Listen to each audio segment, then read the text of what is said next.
सभी भाई बहनों को जय सच्चिदानंद जी। एक बार संत दादू शहर से दूर एक जंगल में ठहरे हुए थे।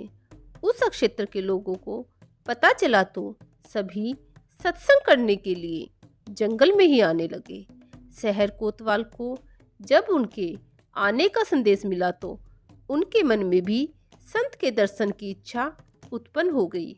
वह उनकी प्रसिद्धि कितने ही व्यक्तियों के मुंह से सुन चुके थे, इसलिए घोड़े पर सवार होकर वे उनसे मिलने जंगल की ओर चल पड़े। वहां कोई सुंदर सी कुटिया तो बनी न थी और न ही संकेत के लिए किसी प्रकार के बोर्ड लगे थे। काफी दूर आने पर एक दुबला पतला व्यक्ति रास्ते की झाड़ियां साफ करता दिखाई दिया।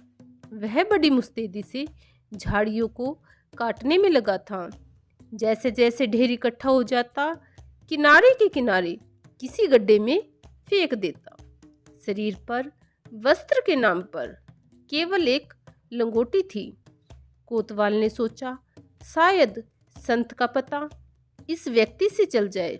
उन्होंने उसके पास आकर घोड़े को रोक लिया और पूछा, क्या तुमने संत दादू की कुटिया देखी है? दादू ने कोतवाल की ओर देखा और चुपचाप अपने कार्य में लगे रहे। अब कोतवाल घोड़े से नीचे उतर चुका था। उसे लगा कि सामने वाला व्यक्ति बहरा है, इसलिए चिल्लाकर पूछा, मूर्ख, क्या तू दादू को बता सकता है? इतना सुनकर भी दादू ने उसकी ओर नहीं देखा। वे झाड़ियां काटने के काम में लगे रहे। कोतवाल को गुस्सा आ चुका था। घोड़े को हाँकने वाला चाबुक उसके हाथ में था। उसी से कोतवाल ने पिटाई शुरू कर दी। दादू के शरीर में नीले निशान पड़ चुके थे, फिर भी उसने कुछ न कहा।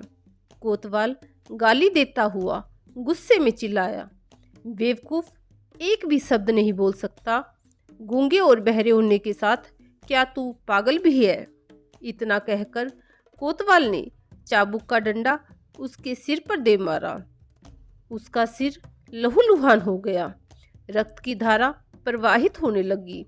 दादू को ऐसी दयनीय स्थिति में छोड़कर वह आगे बढ़ गया। थोड़ी दूर आगे बढ़ने पर उसे एक किसान जाता हुआ दिखाई दिया। उसे रोककर कोतवाल ने दादू का पता पूछा। उसने कहा, मैं अभी संत से ही मिलकर आया हूँ। ऐसा लगता है कि आप उन्हें पीछे ही छोड़ आए हैं। दुबले पतले शरीर वाला, लंगोटीधारी, मार्ग की कांटेदार झाड़ियों को साफ करने वाला और कोई व्यक्ति नहीं, वह संत दादू ही है। कोतवाल ने चौंकते हुए पूछा, वह दुबला पतला व्यक्ति दादू है? वह तो मजदूर की तरह झाड़ियां काट रहा था। किसान ने कहा, वही तो महात्मा दादू है। आप उन्हें पीछे छोड़ आए हैं। कोई भी काम छोटा या बड़ा नहीं होता।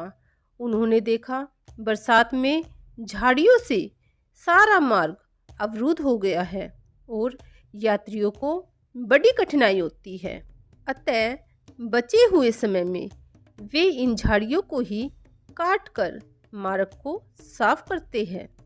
कोतवाल घोड़े को पीछे की ओर मोड़कर उस स्थान पर आए जहां एक व्यक्ति को गूंगा, बहरा और पागल समझकर पीटा था।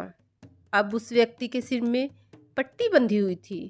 पास में जाकर घोड़े से नीचे उतर पड़े और हाथ जोड़ते हुए बड़े विनम्र शब्दों में बोले, क्या आपको संत दादू कहते हैं?